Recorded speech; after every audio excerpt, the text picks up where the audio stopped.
People want to know what part do I move to in the Philippines to avoid typhoons. Tacloban has been flattened. Sira rin ang mga gas station. Bumagsak ang mga karatula ng mga tindahan. Now we're so very hungry and thirsty.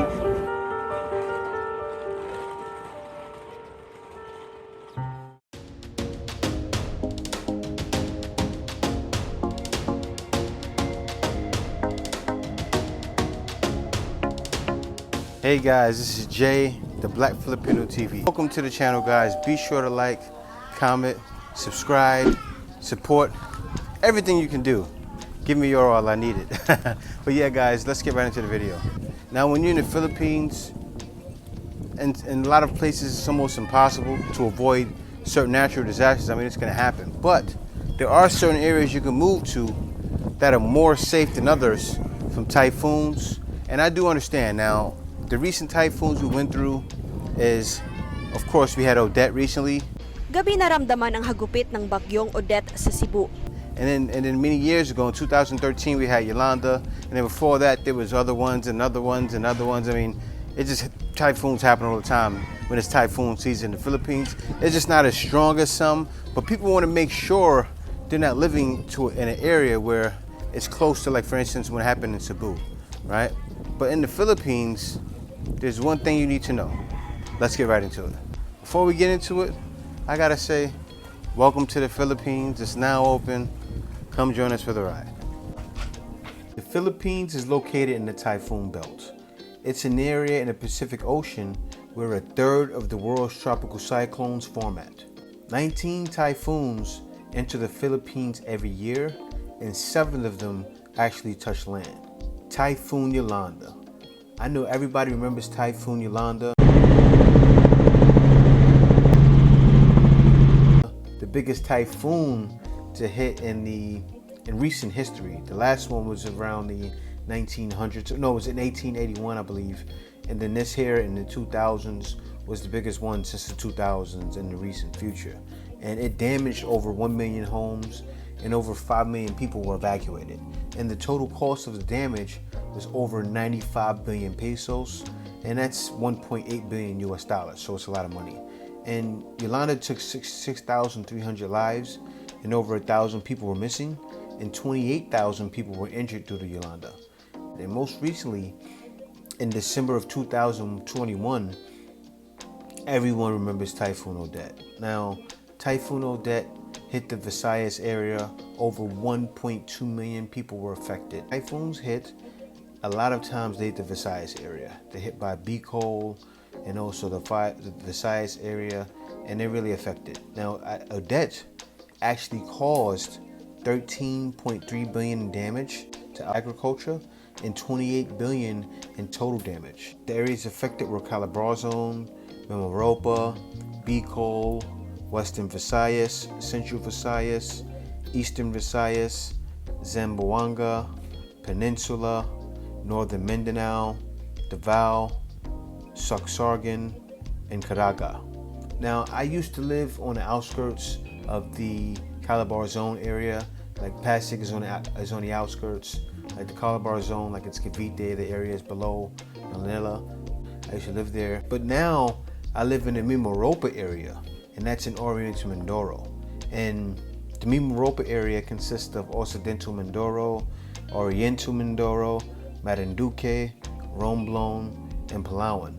And the area, like, I can remember when me and Kay went to sleep that night, right? It was raining like crazy. And guys, we have one of those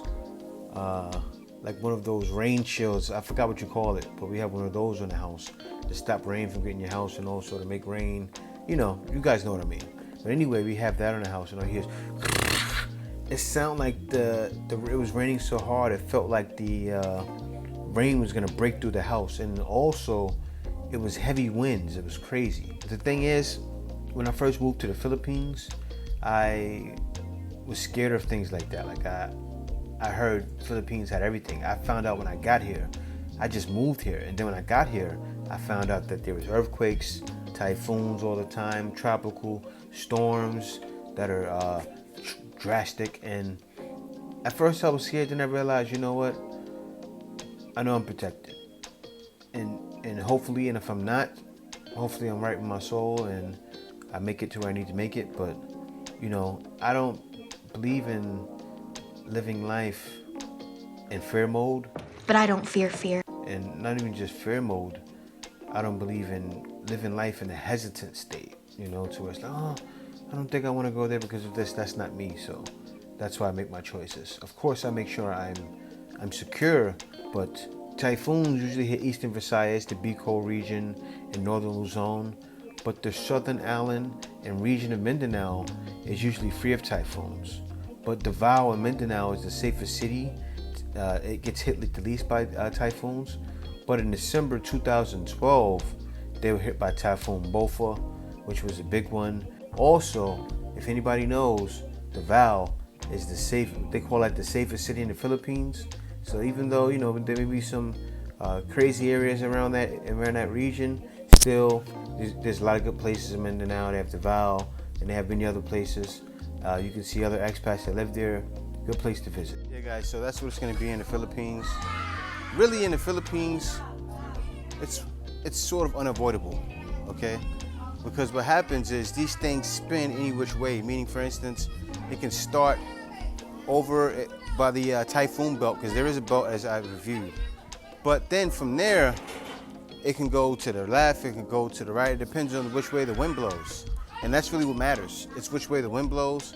So really, it's almost unavoidable to feel some effects of a typhoon, because it's gonna hit everywhere in some way or another. Meaning it can start here and then there'd be heavy rainfall in Manila, you know, or it can hit Manila somewhat, but it's only on the Richter scale of 2, you know, or it's at a level 2 instead of like a level 15, you know, where it's just. So no matter what, you're gonna feel some sort of effect of it. So it's really unavoidable. You just have to hope it doesn't hit you and doesn't hit you hard, because it does. It hits people hard every year. And you know, when you're in the Philippines, there's tons of people that die from natural disasters, a lot of times from typhoons. Really, when you're out here, you have to stay in prayer and just hope that nothing happens, because I've been out here for 6 years, and yet have I really experienced one. Haven't really experienced an earthquake. I guess I've sort of been lucky, but those things you really can't call it, guys. A lot of you guys are worried about it and you're constantly thinking about it and you're going, oh, I can't move to the Philippines for this. And then there's enough to worry about. You know, we already have the problem with all the Philippines updates and people thinking, oh, you know what, I can't go there. A lot of people saying I'll go there in June next year. You know, a lot of people saying that. A lot of people saying I'm coming in January. A lot of people are saying I'm coming in July. So we already have enough headaches with that. Okay, now you don't want to give yourself another headache going, okay, where can I live? Because no matter where you live, guys, things are gonna happen. You could be somewhere in New York. Somebody could be fixing something in the building and a big rock can drop on your head from construction. That really happens, but it can happen. And you never know when's your time. So you can't live life in fear, worrying about certain situations. Of course, you wanna make sure where you're moving to is safe. Things like that are gonna be more important than worrying about if a typhoon is gonna hit those areas, but you don't wanna be in the typhoon belt or in a place that gets hit by the typhoon belt. So that's the place you wanna avoid. But really all over the Philippines where you're gonna live, it's gonna happen. All right, but as far as it being safe out here, it is safe. And you're gonna find yourself comfortable everywhere you go. You're gonna find yourself around loving people who really care if you're doing okay. All right, they will look at you, they will wanna get to know you, and that's just at the Philippines. It won't be a situation to where someone is looking to rob you, but in some cases, it can happen, and you know I'll be reporting that. Yeah, guys, also, what me and Kay does, what we do, is we actually usually prepare a bag, right? So if there is a situation, like a typhoon or that or anything, you know, me and Kay like to make sure that we have enough food to get us by for at least a week, okay? And then you wanna have your water, have enough water, because at least you wanna be able to at least sip water every day, okay? It's not enough, but if you can sip some water every day for a week, you know, take a couple of gulps, maybe even have 2 cups of water a day, you're gonna be dehydrated, but will it get you by? Yes, it should get you by. But still, guys, be prepared, prepare a bag, prepare in a bag where it's enough food, enough water, you know, a little medical kit. You want to have that because if you have to go out and be out in the street because you were displaced from your home, you want to make sure you're ready. But guys, other than that, be sure to like, comment, and subscribe, and see you next video. Peace out.